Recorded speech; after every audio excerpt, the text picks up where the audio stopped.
باغ کافی رقبے پر پھیلا ہوا تھا۔ غریبوں کا حق بانٹنے کے بعد جو پھل اور میوے بچے جاتے تھے، اس رقم میں سے بھی مالا غریبوں کا حصہ الگ رکھتا۔ پورے قصبے میں کوئی بھی شخص ایسا نہ تھا جو اسے دعائیں نہ دیتا ہو۔ ایک دن وہ آدمی اچانک وفات پا گیا۔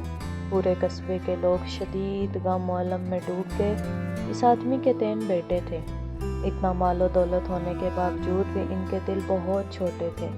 3 دن تک وہ باپ کی وفات کا کھانا غریبوں اور فقیروں کو کھلاتے رہے، مگر چوتھے دن رات کو تینوں نے مل کر فیصلہ کیا۔ والد صاحب چونکہ دور اندیش نہیں تھے، اس لیے وہ مزید دولت جمع نہ کر سکے۔ اب ہم تینوں مل کر خوب دولت جمع کریں گے، کسی کو بھی کوئی پھل یا میوہ مفت نہیں دیں گے۔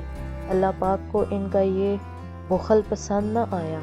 دوسرے دن صبح ملازم روتے پیٹتے ان کے گھر پہنچے۔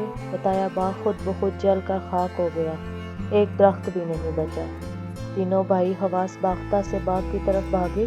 دیکھا تو بالکل ایسا منظر تھا جیسے جلتی ہوئی گھاس پھوس۔ تینوں سمجھ گئے یہ سب ہماری خراب نیت کا نتیجہ ہے۔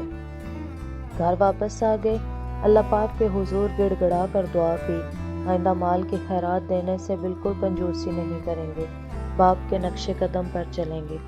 دوسرے روز صبح تڑکے سے ہی وہ باغ پہنچے۔ ایک حیرت انگیز منظر ان کا منتظر تھا۔ کیا دیکھتے ہیں کہ جیسے وہ باغ کبھی جلا ہی نہ ہو۔ پورا باغ لہلاتے پھلوں، پھولوں اور میووں سے لدا ہوا تھا۔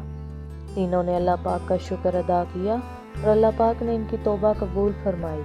اب پھل اتارے جا رہے تھے، غریبوں کو بھی بھر بھر کر پھل اور میوے بانٹے جا رہے تھے۔ ان پھلوں کا ذائقہ اتنا شیریں تھا کہ پورے قصبے میں ان کی دھوم مچ گئی۔